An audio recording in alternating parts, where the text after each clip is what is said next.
Welcome to our Week 1 Power Rankings, boys. It was certainly a wild one, and this felt like an incredibly low-scoring week across the whole league, so I'm hoping that was an anomaly and not what we're going to see all season, but with that being said, let's jump right into it. Coming in last place is once again Nick. He wasn't the worst team this week, but he also didn't show me enough to warrant moving him up yet. A lot of my concerns for this team showed up this week, especially the quarterback situation. It really terrifies me. Coming in at 11th is Kurt.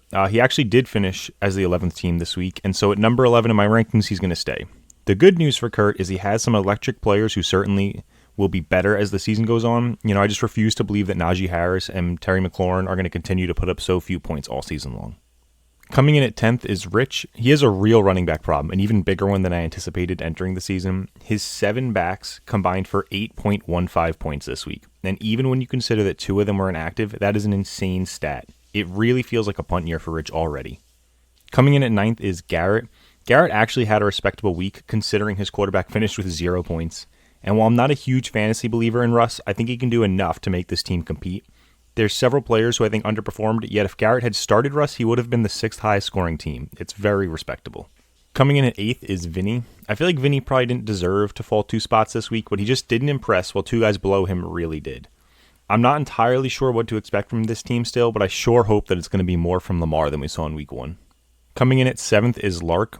Lark may have the best quarterback trio in fantasy history if week 1 was an indication of what we'll see from these guys. The lowest scoring of the 3 started this week, and the team still finished 2nd in scoring. I'm not sure I'm 100% convinced on this team yet, but the potential is definitely there. Coming in at 6th is Pat. I genuinely can't believe I'm doing this again. I think I'm getting back on the Pat train, though. I want to believe in this team so bad. The big holdup is that it's obviously unrealistic to expect Tyreek Hill and Brandon Ayuk to combine for 77.4 points consistently. Although, it's also unrealistic to expect Kittle and Drake London to combine for less than 5 points consistently. I genuinely think these balance each other out, and Pat has the potential to average around 200 points per week this season. Coming in 5th is Jeremy. Jay had a really poor showing this week, but I still believe in this team. It was just a really bizarre week 1 for them. I'm not sure I can remember a week where an ideal lineup would have consisted of 2 running backs from the same team. I'm very curious to see how this team shakes out down the stretch. Coming in at 4th is going to be Austin. And much like Jay's team, Austin has a team that I believe in despite a really tough week. Austin jumped Jay, though, just because his bench showed me he may actually have some decent depth this season that I don't think I was anticipating. Coming in at 3 is going to be Steve. I feel like Steve's team looked really good, yet disappointed at the same time.